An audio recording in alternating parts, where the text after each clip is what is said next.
Good evening and a Merry Christmas and a happy holiday weekend to, everyone checking this out around the time it's getting published. So yeah, we had a bunch of, big news drops in the past week plus or so. I kind of wanted to wait out the end of this week to see if anything else dropped before the end of the year. So yeah, a lot to recap. This is not the only tab. There's a second tab for the first time in here that has some part of the organized play info on it. But first things first, middle of last week we got details on the Yu Yu Hakusho Wish tournament. So these are the tournament. This is the webcam event that you have to qualify for by winning a release event, and those release events are going to be enclosed to 1 week or maybe just the weekend. We haven't had. There's a bunch of little things in here we don't have hard confirmation on, but in any event, whatever qualifies as a Yu Yu Hakusho Dark Tournament release event, you have to win one of those, and then you can play in this webcam Wish event. And so the winner of the Wish event, in addition to, some promo prizes and that sort of thing, I believe you're going to get a chrome, each one of each chrome in the set. It's a pretty cool prize. But the big thing is this so-called wish that you get, and the way this is going to work is you're going to have 3 options, kind of as expected. It wasn't going to be completely open-ended. The main prize, so the one that probably the winner is going to take, is they're going to wish for a card of themselves. This sounds like it is not. It can be a character card, and it probably will be a character card, but you could choose a different card type, as I understand it. That, again, is not completely specifically laid out either way. But that is the way it seems to be presented, is that you get a card made of yourself, presumably a traditional, champion character card that you normally have to, the winner of the HLC this year is going to get. You can also get it by winning this Wish tournament. And something I forgot to put on the bullet points here that was kind of added a little bit later, you will have to play as a Dark Tournament character. So it's going to be a standard format tournament, but you must play one of the probably 16 to 20 or so Dark Tournament characters, is about what we're expecting there. Or I think we might even have that information specifically somewhere in some product information, but you'll have a bunch to choose from, but you will have to play one of those. Webcam tournament, March 9th and 10th. If you do not want a card of yourself for whatever reason, there is a wish option that is one of every product released in 2024, which is going to be quite a lot of product. Again, they haven't said what one means. Is it one booster box? Is it one booster case? In those cases, right? Is it a display of the challenger decks? Is it one of each challenger deck? Again, unspecified. So, if you win, I guess ask them for details then, right? If you're considering this. The third option is the Gen Con VIP treatment, which does not include room and, a hotel or travel or anything like that. It is just, you'll go to Gen Con, you'll get to have dinner with the devs, they'll sign some stuff for you, you'll get all the products they have at Gen Con, you'll have free entry into all of the Universus Gen Con tournaments. You get a Gen Con badge, but you do not get a VIG badge. It doesn't sound like it. Sounds like it's going to be a normal 4-day pass Gen Con badge. I cannot fathom anybody taking this option, but maybe somebody less old and jaded than I am is going to think that dinner with the devs is really cool or something. I might end up having dinner with some of the design team anyway, just while we're out there, right? We did that last year. Anyway, probably going to wish for a card of yourself. So expect to have 2 champion cards coming out of the start of 2024 tournament series, one for Worlds and one for this Wish tournament, so that's going to be pretty cool to see. We also got kind of as a surprise, we got the Critical Role first form video, kind of just showed up pretty suddenly within I think it was announced and then showed up like an hour later or something like that. But we got to see some initial Critical Role cards, including up above. Critical Role fans seem very excited by these. They seem to be very flavorful and matching what the characters do or what their personalities are in the IP. I would not know about that specifically, but I've said this before. I'm kind of excited just to have some traditional fantasy stuff in here. I think that something the game has never had, and it's really cool to see some of that stuff coming into the game. So one of 8 cards up above. I'll link, as always, I'll link all the relevant material. I'll link the first form video and article in the description, so you can go check those out. One thing we did see on these cards, they are going to start to not use the word discard for everything in terms of cards leaving zones and going to the discard pile. We've already swapped from top of deck to mill as sort of a space saving mechanism, but now we're also going to add if it's leaving your card pool, you're clearing it, and if it's leaving your momentum, you're spending it. If it's leaving your stage, you're already destroying it, right? That's already a term. So it's kind of like we're going to have a version of destroy and mill for the other two zones that cards end up in your discard pile from. And if it leaves your hand, now you're discarding it. And that way, confusion about that should, over the course of time, right, as the old phrasing cards start to rotate out, confusion about that stuff should start to clear up. No pun intended. The preview schedule for these, which they always talk about in these first form videos, it sounds like right after the Dark Tournament set comes out, we're gonna, or right as it's about to, we're gonna start seeing some art previews.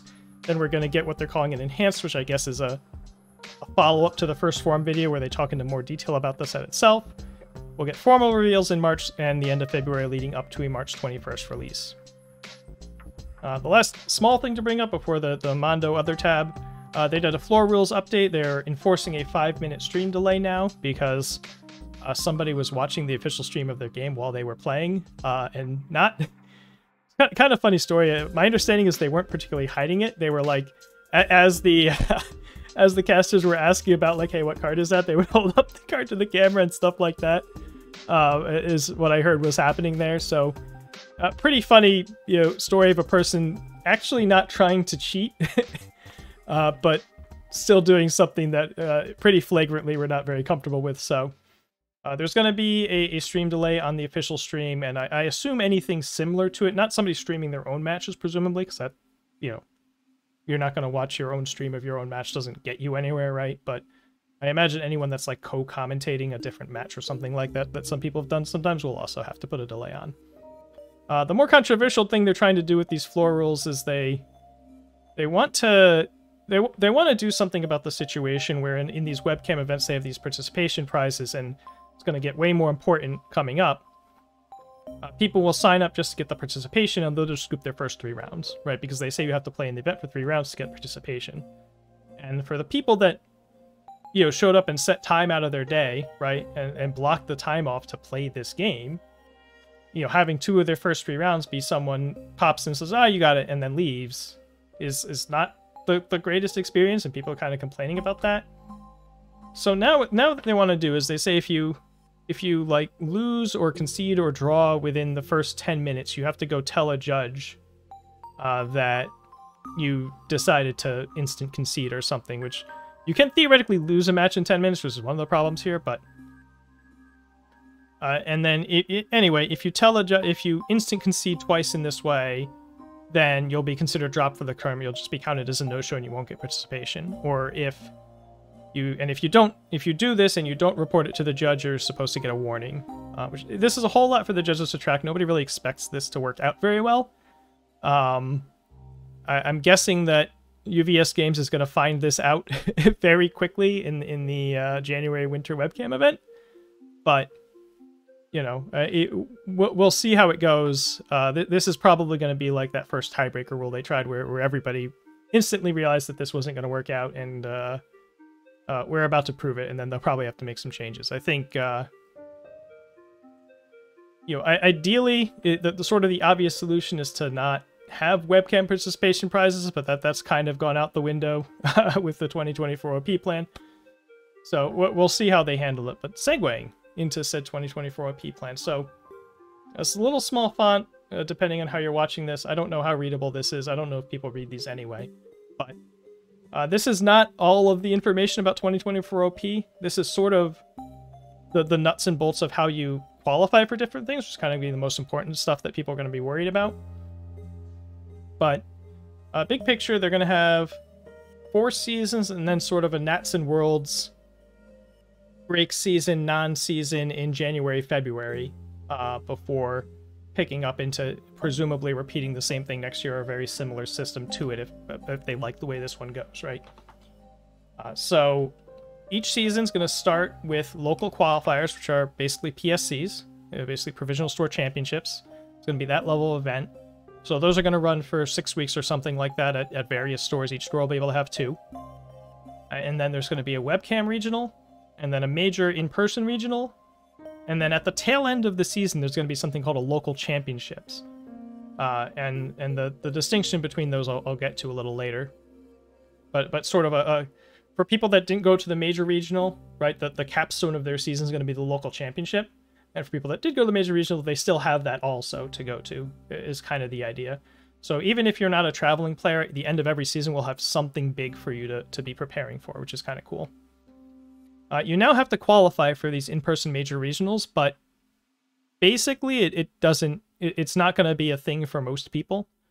If you show up to any 2 local qualifiers, remember those are the PSCs, so if you just go to your store's PSCs, you're in. If you just show up, if you only make 1 of those and you can attend the webcam regional and that also counts, so then you're just in. Or, you know, you do get some extra, they call that SP. SP only really matters for this MR qualification, and you only need 2. So it's just there to try to make sure that people are going to their local game store as a very minimum bar to go to these major regionals. But if you happen to go to 1 local qualifier and you finish in the top half or so, it breaks down depending on player count, but it's basically a top half for most player counts. You'll also get, you know, a second SP point, and you'll be able to go to the MR. So basically, you'll hear a lot about SP. You'll see it in the system. People are going to talk about being confused between SP and CP. If you have a local game store, you should not have to care about SP. Just don't worry about it. It is basically what it boils down to. What you do want to think about if you're looking to qualify for Worlds or Nationals is going to be CP. Because to qualify for Nats, you either win a local qualifier, which is the same as before, where you win a local provisional and you go in and the invite's passed down. So, you know, over the course of the year, each store is going to have 6 local qualifiers. So if your playgroup has 6 people, you're all going to be in no matter what. But you also get in by getting 10 CP, which is, you know, there's a bunch of ways to get that. Well, again, your SP becomes CP later, so I'm just calling it CP. These championship points. Some people whose minds are in the gutter are jumping to a different acronym for that, but it is championship points. I don't think that acronym's really a problem. Anyway, you get 1 for showing up to a local qualifier or webcam regional. So if you're keeping track to qualify for Nats, if you show up to all your local qualifiers and each of the webcam regionals, you already have 9. And so if you finish well in any of them, like top half in any of them, you'll be good to go.